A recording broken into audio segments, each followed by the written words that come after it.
할렐루야. 4월 9일 오늘의 말씀입니다. 오늘 말씀은 출애굽기 2장 11절에서 25절까지의 말씀입니다.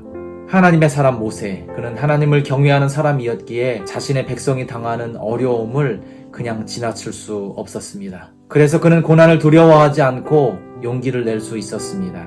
모세는 하나님을 경외했기에 자신의 위치도 내려놓을 수 있었습니다. 히브리서 기자는 그런 모세를 이렇게 설명합니다. 히브리서 11장 24절 25절에 믿음으로 모세는 장성하여 바로의 공주의 아들이라 칭함받기를 거절하고 도리어 하나님의 백성과 함께 고난받기를 잠시 죄악의 낙을 누리는 것보다 더 좋아하고, 모세는 공주의 아들이라 칭함받기를 거절했습니다. 모세는 이스라엘 백성과 함께 고난받기를 즐거워했습니다. 왜냐하면 그는 하나님의 백성임을 그가 믿고 있었기 때문입니다. 믿음으로 선택한 길, 그 길을 선택함으로 모세는 한 번도 경험하지 못한 광야의 시간을 경험하게 됩니다.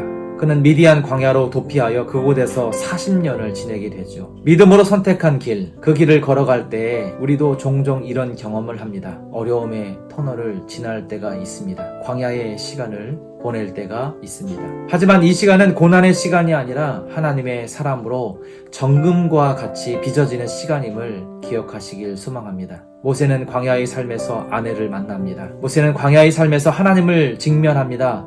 그리고 모세는 광야의 삶에서 세상의 옷을 벗고 신앙의 옷을 갈아입게 됩니다.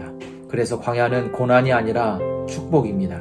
이 사실을 알면서도 받아들이기가 쉽지 않습니다. 그래도 지나보면 광야는 축복입니다. 혹여 이러한 광야의 시간을 지나고 계시다면 놀랍게 빚어가시는 하나님의 손길을 믿음의 눈으로 볼 수 있기를 소망합니다. 하나님의 사람이 걸어가는 광야의 길에서 하나님은 신실한 믿음의 사람의 신음소리와 기도를 들으시고 그와 맺은 언약을 기억하시고 그의 백성을 돌보십니다. 오늘 말씀 23절 이하에 하나님이 어떤 분이신가가 잘 드러납니다. 먼저 24절에 기록하고 있는 것처럼 하나님은 우리의 고통 소리를 들으시는 분이십니다. 자녀의 고통과 어려움을 무시하는 부모가 어디 있을까요? 악한 부모라도 자녀들의 문제에는 관심을 갖습니다.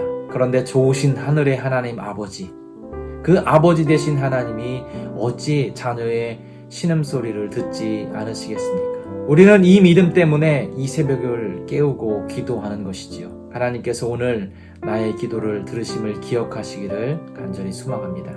그리고 하나님은 아브라함과 이삭과 야곱에게 세운 그 언약을 기억하고 계셨습니다. 하나님께서 이스라엘과 그 언약을 평소에는 잊고 지내시다가 어느 날 갑자기 떠올리신 것이 아닙니다. 그 언약을 늘 마음에 두시고 늘 생각하고 계셨다는 의미입니다. 하나님은 우리와 맺은 언약의 말씀을 기억하시고 그 말씀대로 행하시는 분이십니다. 또한 하나님은 25절 이하에 보니 고통 중에 있는 그의 백성을 구원하시는 분이십니다. 그 구원을 위해 하나님은 모세라고 하는 한 사람을, 믿음의 사람을 준비시켰습니다. 우리의 고통 속에서 벗어나게 하실 분은 오직 하나님뿐입니다. 결국 하나님께서 우리의 기도에 응답하실 것입니다. 사랑하는 성도님들, 우리의 기도를 들으시고 우리와 세운 언약을 기억하시고 우리를 돌보시는 하나님을 기억하시기를 소망합니다. 그 하나님을 신뢰함으로 기도하는, 그래서 그 기도가 응답되는 복된 하루 되시기를 예수님의 이름으로 축복을 드립니다. 아멘. 기도하겠습니다. 우리의 기도를 들으시고 기억하시고 응답하시는 하나님, 우리가 직면하는 어려움과 힘든 상황 속에서 우리를 구원하여 주옵소서. 오직 주님만이 우리의 힘이요 능력이 되심을 믿습니다. 예수님의 이름으로 기도합니다. 아멘. 오늘 하루도 우리의 기도에 응답하시는 하나님을 만나시고 체험하시는 복된 하루 되시기를 간절히 소망합니다. 아멘.